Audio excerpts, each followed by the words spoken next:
In today's video, I'll teach you how to connect internet from mobile to PC or laptop. So if you want to connect the internet from mobile, what you can do is simply use a Wi-Fi hotspot, or you can also use USB tethering.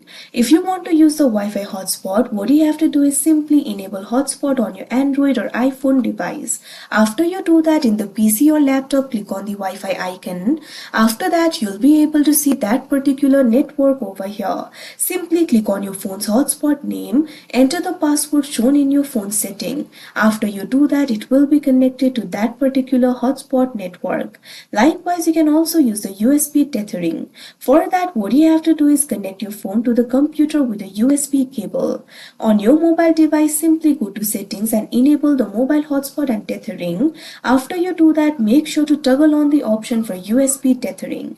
Now in the PC or laptop, you do not have to do anything. The PC will recognize it as an Ethernet connection. That means you'll directly be connected to that particular Wi-Fi network.